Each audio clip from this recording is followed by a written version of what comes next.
Good morning students. आज हम लोग पढ़ेंगे मेडिकल सर्जिकल एब्सेस। क्या होता है मेडिकल सर्जिकल एब्सेस, उसके अंदर कौन कौन से प्रोसीजर्स आते हैं उसको हम लोग देखेंगे। ठीक है, तो मेडिकल एब्सेस में क्या आता है, यूज़ ऑफ ग्लविंग। इसमें आता है ग्लविंग, गाउनिंग,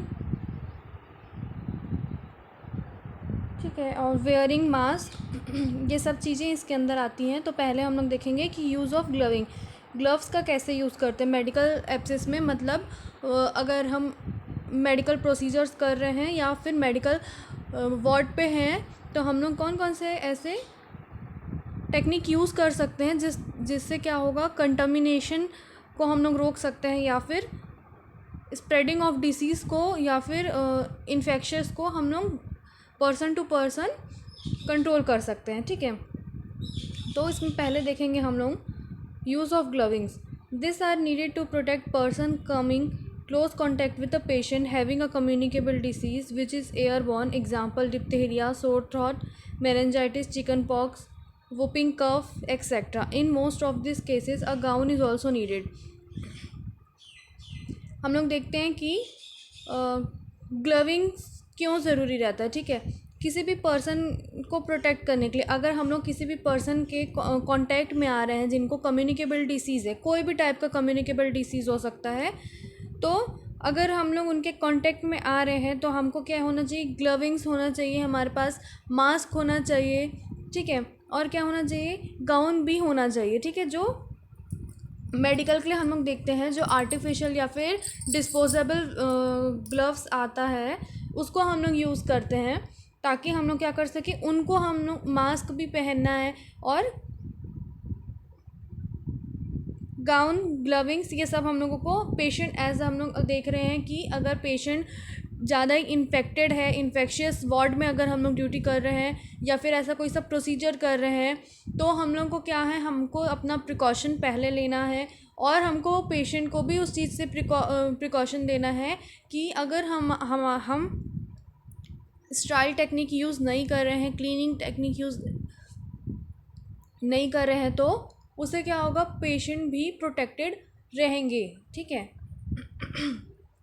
इसमें हम लोग यही देखेंगे कि कम्युनिकेबल डिसीज़ेस से हम लोग क्या है, पेशेंट को भी प्रोटेक्ट करते हैं, पेशेंट से हम अपने आप को भी प्रोटेक्ट करते हैं। तो कोई सा भी कम्युनिकेबल डिसीज़ हो सकता है। ठीक है, meningitis, chicken pox, whooping cough, कोई सा भी केस हो सकता है। ठीक है, use of gloves, gloves are वॉन्ट to protect hand when the nurse is likely to handle any body substance.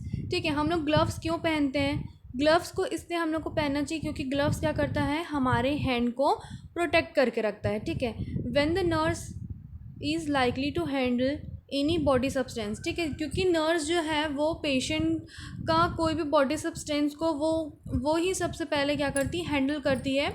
या फिर कुछ भी चीज़ जो रहता है, जो बॉडी सब्सटेंस रहता है, फ्लूइड हो गया, एग्जाम्पल देखो ब्लड हो गया, यूरिन है, फिसेस है, sputum, mucous membrane and non intact skin. ठीक है, तो ये सारी चीज़ों में क्या है, बॉडी के सब्सटेंस से, बॉडी के ओपन वुंड से या फिर फ्लूइड से नर्स क्या रहती है, सबसे ज़्यादा कनेक्टेड रहती है। तो उसको क्या है, प्रोटेक्शन के लिए, अपने हैंड के प्रोटेक्शन के लिए, अपने बॉडी के प्रोटेक्शन के लिए, ठीक है, उसको क्या करना है, ग्लव्स पहनना है। ठीक है, दो टाइप से होते हैं, आप लोग देख सकते हो, एक डिस्पोजेबल ग्लव्स होता है और एक स्टाइल ग्लव्स होता है। ठीक, तो स्टाइल ग्लव्स जो यूज़ करते हैं हम लोग वो स्टाइल प्रोसीजर्स के लिए यूज़ करते हैं, और जो डिस्पोजेबल ग्लव्स हम लोग यूज़ करते हैं वो नॉन स्टाइल रहता है, बट वो क्या करता है, हमारे हैंड को प्रोटेक्ट करता है डायरेक्ट किसी भी चीज़ को टच करने से या फिर कंटामिनेटेड चीज़ को या इन्फेक्शियस चीज़ को टच करने से या फिर इन्फेक्शन के स्प्रेड होने में वो क्या करता है, प्रोटेक्ट करता है हैंड को। ठीक है, जो स्टाइल ग्लव्स हम लोग यूज़ करते हैं वो हम लोग ड्रेसिंग्स वगैरह में भी यूज़ करते हैं। ठीक है, सर्जरीज में भी यूज़ करते हैं, कोई ऐसे प्रोसीजर्स में यूज़ करते हैं जहाँ पे एसेप्टिक टेक्निक यूज़ करते हैं। ठीक है, for most activities disposable clean gloves are use. बहुत सारे एक्टिविटीज़ में क्या होता है, डिस्पोजेबल क्लीन ग्लव्स को हम लोग यूज़ करते हैं जनरली। जो स्टाइल ग्लव्स यूज़ करते हैं वो हम लोग स्टाइल टेक्निक के लिए यूज़ करते हैं, या फिर किसी भी स्टाइल प्रोसीजर्स को करने के लिए हम लोग यूज़ करते हैं। After using the gloves they are removed and place into a disinfectant solution. ठीक है, अब हम लोग यूज़ कर लिए ग्लव्स को, ठीक है, तो उसको क्या करेंगे, रिमूव करना है और प्लेस करना है डिसइंफेक्टेड सॉल्यूशन में। ठीक है, the gloved hand may washed under the running water before taking them and then placed in the disinfection solution. पहले हम लोग को क्या करना है, जो हमारा ग्लव्स रहेगा जो कंटामिनेटेड है, जो यूज्ड वाला ग्लव्स है, उसको हम लोग क्या करेंगे, वॉश करेंगे रनिंग वाटर में। उसके बाद हम लोग क्या करेंगे, उसको डिसइंफेक्टेड सॉल्यूशन में डिस्कार्ड करेंगे, ताकि कोई उसको दोबारा से यूज़ ना कर सके। हम लोग उसको सिर्फ ऐसे ही निकाल के एक जगह पे प्लेस नहीं कर सकते, उसको डिस्कार्ड करना, उसको डिसइंफेक्टेड करना है। क्यों? क्योंकि उसको वापस से कोई रीयूज़ ना कर सके। ठीक है, नेक्स्ट हम लोग देखेंगे use of mask. Clean mask should be keep in a clean area near the hand washing facility. ठीक है, क्लीन मास्क सबसे पहले हम लोग अगर ऐसे एरिया में आ रहे हैं, ठीक है, आइसोलेशन यूनिट में या फिर ऐसे वार्ड में जहाँ पे इन्फेक्शन ज़्यादा है, या फिर कोई इन्फेक्टेड पेशेंट को वहाँ पे रखे हुए हैं, या फिर वो कंटामिनेटेड जोन है, तो उस जगह पे हम लोग को क्या करना है, मेडिकल एप्सिस टेक्निक तो यूज़ करना ही है, साथ साथ अगर ज़रूरत है तो हम लोग को क्या करना है, अपना स्टाइल टेक्निक भी यूज़ करना है। तो इसमें क्या बताया है कि क्लीन मास्क को हमको यूज़ करना है। तो क्लीन मास्क कहाँ होना चाहिए, क्लीन मास्क को हम लोग को हमेशा क्लीन एरिया में रखना चाहिए near the hand washing facility. क्योंकि जब आप हैंड वॉशिंग करेंगे, सबसे पहले मेडिकल हैंड वॉशिंग करेंगे, मेडिकल हैंड वॉशिंग करने के बाद ही आप लोग क्या करेंगे, मास्क पहनेंगे, ग्लव्स पहनेंगे, और आपको है तो एप्रेन पहनेंगे, ठीक है, या फिर गाउन पहनेंगे। Take a mask and tie it on before you enter. ठीक है, हमको ऐसे वार्ड में जाने से पहले, हम लोग को आइसोलेशन यूनिट में जाने से पहले क्या करना है, मास्क को लेना है, उसको टाई करना है। ठीक है, when leaving wash hand, remove the mask holding the strings only and drop it into a second container for used mask. ठीक है, अब आपका काम हो गया, यूज़ कर लिए। अब हम लोग अगर जा रहे हैं व्हेन लिविंग, तो हम लोग को क्या करना है, पहले वॉश हैंड करना है। ठीक है, उसके बाद हम लोगों को मास्क को रिमूव करना है, पूरे मास्क को टच करके नहीं करना है, खाली हम लोग उसका स्ट्रिंग्स को टच करेंगे। ठीक है, सिर्फ स्ट्रिंग्स को टच करेंगे और उसको हम लोग क्या करेंगे, सेकेंड कंटेनर में ड्रॉप करेंगे, या फिर जो भी डिस्कार्ड कंटेनर होगा उसमें हम लोग उसको क्या करेंगे, डिस्कार्ड करेंगे, ताकि उस चीज़ को हम कोई भी यूज़ मत कर सकें। Mask must be disinfected before being use again. ठीक है, मास्क को क्या करना है, डिसइंफेक्टेड करना है। लेकिन जो यूज्ड मास्क रहता है उसको हम लोग को क्या करना है, डिस्कार्ड कर देना है, ताकि उसका रीयूज़ ना हो सके। फिर है use of gown. Gown protection is needed for person in close contact with a patient who may spread infection by urine, feces, vomit and wound drainage, और example typhoid fever, dysentery, cholera, gas gangrene. ठीक है, gown जो रहता है वो क्या करता है, प्रोटेक्ट करता है। ठीक है,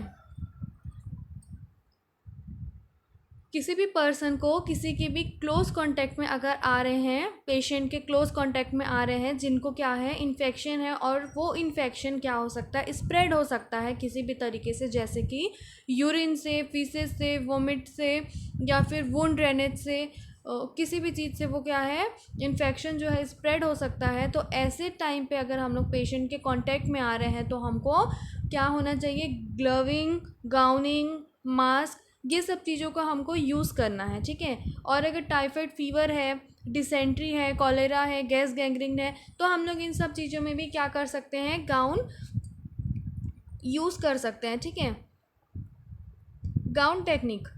at the entrance to the patient unit, a stand should be provided to hang the isolation gown. If the stand is inside the unit, the gown is hung with the contaminated side out. ठीक है, इसमें क्या बताया, gown, इसमें gowning का technique क्या है,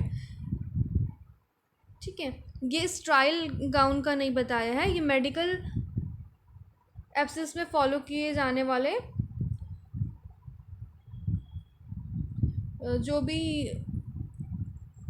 part है उसका बताया है, ठीक है, जैसे कि गाउन हो गया, ग्लव्स हो गया, मास्क हो गया, इन सब चीज़ों के बारे में।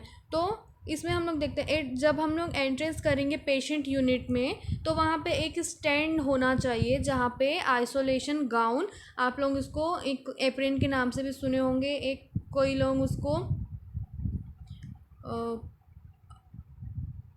आर्टिफिशियल गाउन भी बोलते होंगे, उसको पेपर शीट भी बोलते होंगे, ठीक है, पेपर गाउन भी बोलते होंगे, अलग अलग टाइप से उसको बोलते हैं। लेकिन जब हम लोग एंटर करते हैं ऐसे वार्ड में, ऐसे यूनिट में, तो आइसोलेशन गाउन हम लोगों को क्या है, वेयर करके जाना है। तो एक स्टैंड में क्या होना चाहिए, एक स्टैंड में आइसोलेशन गाउन को हैंग करके रखना चाहिए, ठीक है। If the stand is inside the unit, अगर वो स्टैंड जो भी है इनसाइड है यूनिट के, तो जो गाउन है उसको कैसे हम लोगों को प्लेस करना चाहिए ताकि वो कंटामिनेटेड जो रहे वो आउटसाइड में रहे, ठीक है, ऐसे हम लोग को करना चाहिए, जो भी कंटामिनेशन रहेगा वो आउटसाइड में रहे, जिससे हम लोग वेयर करें तो भी ऐसा कुछ कंटामिनेशन का ना हो सके, ठीक है। इसमें फर्स्ट पॉइंट है, in outside the unit it is hang clean outside, ठीक है, अगर हम लोग आउटसाइड यूनिट के आउटसाइड में हम लोग इसको रख रहे हैं तो कैसे रखना चाहिए, क्लीन साइड से रखना चाहिए हम लोग को, ठीक है, जो क्लीन पार्ट है वो बाहर रहना चाहिए, ठीक है, जिससे क्या होगा, वो जो एरिया रहेगा वो प्रोटेक्टेड रहेगा, ठीक है। Second, to put on the gown, insert your hand into the sleeves of the gown without touching the contaminated side. अब हम लोगों को क्या करना है, जब हम लोग गाउन पहन रहे हैं तो उसमें क्या करना है, इंसर्ट करना है हमको हैंड को, ठीक है, दोनों जो स्लीव्स है, गाउन का जो स्लीव्स है उसमें क्या करना है, हमको हमारे हैंड को पुट करना है, दोनों हाथ को, ठीक है, without touching the contaminated side, contaminated side को बिना टच किए हम लोग को क्या करना है, उसको पहनना है। Then fasten the neck band, उसके बाद हम लोग को तुरंत क्या करना है, नेक बैंड बांधना है, ठीक है, विच इज़ कंसाइडर क्लीन, जो क्लीन है, ठीक है, उसको हम लोग क्या करेंगे, जो नेक बैंड है वो क्लीन है तो उसको हम लोग क्या करेंगे, नेक बैंड को टाई करेंगे, ठीक है। Fasten the belt and then carry out the work in the unit. अब फिर नेक बैंड होने के बाद क्या करेंगे, बेल्ट हम लोग लगाएंगे, एप्रन में जो बेल्ट आता है उसको, उसके बाद क्या करेंगे, अपने वर्क यूनिट में जा सकते हैं, ठीक है। आफ्टर फिनिशिंग, अब फिनिश आपका जो काम है, आपका वर्क यूनिट में जो काम है वो फिनिश हो गया, उसके बाद क्या करेंगे, अनटाई द बेल्ट, सबसे पहले अनटाई करना है बेल्ट को, wash your hand and untie the neck band, ठीक है, बेल्ट को अनटाई करें, फिर वॉश करना है हैंड को, फिर अनटाई करना है नेक बैंड को, रिमूव द फर्स्ट स्लीव, पहला स्लीव को रिमूव करेंगे, फिर क्या करेंगे, सेकेंड स्लीव को रिमूव करेंगे by grasping it with the gown covered hand, ठीक है, जो हाथ गाउन में कवर्ड है उससे क्या करेंगे, हम लोग सेकेंड स्लीव को ग्रेस्प करते हुए हम लोग उस चीज़ को रिमूव करेंगे। फिर है place the gown carefully on the hook then wash your hand again thoroughly, फिर हम लोग को क्या करना है, देख के अच्छे से ध्यान में रखना है कि कौन सा साइड कंटामिनेटेड है और कौन सा साइड प्रोटेक्टेड है, ठीक है, तो उसमें फिर हम लोग क्या करेंगे, उसको केयरफुली हुक करेंगे और उसके बाद फिर अपने हैंड को फिर से एक बार वॉश करेंगे, ठीक है। तो ये था मेडिकल का, ठीक है, जिसमें हम लोग मेडिकल एब्सेस में हम लोग देखें use of gloving, use of mask, use of gown, ठीक। अब हम लोग देखेंगे सर्जिकल एब्सेस, जिसमें हम लोग आज सिर्फ देखेंगे गाउनिंग का, इसके बाद मैं आप लोगों को ग्लविंग और मास्क का बताऊंगी। तो आज हम लोग सिर्फ सर्जिकल एब्सेस में गाउनिंग का देखेंगे। तो gown are worn during procedure to maintain sterility of area and to protect the cloth of medical professional for contamination, ठीक है। गाउन को हम लोग क्यों पहनते हैं ड्यूरिंग प्रोसीजर में सर्जिकल, ताकि हम लोग क्या कर सकें, जो स्टेरिलिटी है, जो फिर स्टेराइल टेक्निक है एरिया का, प्रोसीजर का, ठीक है, उसको हम लोग क्या कर सकें, मेंटेन करके रख सकें, और क्या कर सकें, जो भी आपका मेडिकल प्रोफेशनल है उसका जो क्लोथ है वो, मतलब जो आप हैं, जो आपके साथ जो है वर्क कर रहे हैं स्टाइल एरिया में, उनका क्लॉथ को क्या हो सके, प्रोटेक्ट कर सके। इस वजह से क्या करते हैं, गाउनिंग पहनते हैं, ताकि कंटामिनेशन से, क्रॉस कंटामिनेशन से भी हम लोग क्या कर सके, बच सके। ठीक है, फिर surgical gown should cover all the cloth worn underneath. Surgical gown क्या करता है, वो सर्जिकल गाउन इतना लंबा रहता है, बड़ा रहता है, वो क्या करता है, पूरा कवर करता है हमारे क्लोथ को, जो भी हम लोग क्लोथ पहने रहते हैं उसको कवर करता है। ठीक है, फिर surgical gown is consider sterile from front to bottom. Surgical gown जो रहता है, क्योंकि इसको हम लोग स्टाइल करते हैं, ये स्टाइल टेक्निक में यूज़ करते हैं, स्टाइल प्रोसीजर्स के अंदर आता है, तो ये जो स्टाइल गाउन रहता है वो फ्रंट टू बॉटम क्या रहता है, पूरा स्टाइल रहता है। For style technique while working in operation theatre, firstly mask and cap is worn, hand scrubbing and then gowning and gloving। ठीक है, फॉर स्टाइल टेक्निक। ठीक है, स्टाइल टेक्निक हम लोग अगर यूज़ कर रहे हैं, स्टाइल प्रोसीजर्स हम लोग यूज़ कर रहे हैं, तो उसमें क्या है, सबसे पहले ऑपरेशन थिएटर में अगर हम लोग जा रहे हैं तो उससे पहले हम लोग को क्या करना है, मास्क और कैप को हम लोग को पहनना है। ठीक है, पर जो हम लोग मास्क और कैप भी पहन रहे हैं उससे पहले हम लोग को मेडिकल हैंड वॉशिंग करना है। पहले मेडिकल हैंड वॉशिंग करेंगे, then we have to apply और we have to wear mask and cap, then after that we have to wash our hand, और hand scrubbing means surgical hand washing we have to perform before we wear wearing अगर gown and gloving. ठीक है, next purpose to maintain sterile field and to prevent contamination during procedure.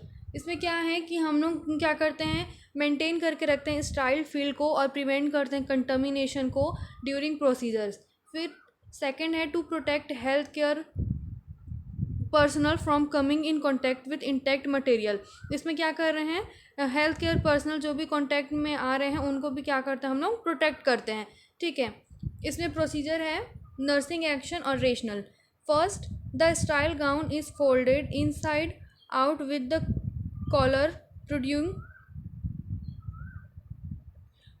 Protruding at the centre of one end, pick the gown and hold it from collar. ठीक है, style gown जो रहता है वो folded रहता है ऐसा, ताकि इन साइड जो रहेगा उसका वो आउट में रहता है। ठीक है, उसको हम लोग को क्या करना है, जो कॉलर पोर्शन रहता है वो क्या रहता है, सेंटर में रहता है। ठीक है, एट द वन एंड में रहता है। तो हम लोग जब गाउन को ले रहे हैं या फिर गाउन को यूज़ कर रहे हैं तो उसको हम लोग को क्या करना है, कॉलर पोर्शन से हम लोग को 3 फिंगर्स करके हम लोग को गाउन को यूज़ करना है। इसका रेशनल क्या है, to maintain sterile field while holding the gown. इसमें देख सकते हैं जो इस पिक्चर में दिख रहा है, फर्स्ट में देखो, फर्स्ट में क्या है, वो 3 फिंगर्स से पकड़ी है।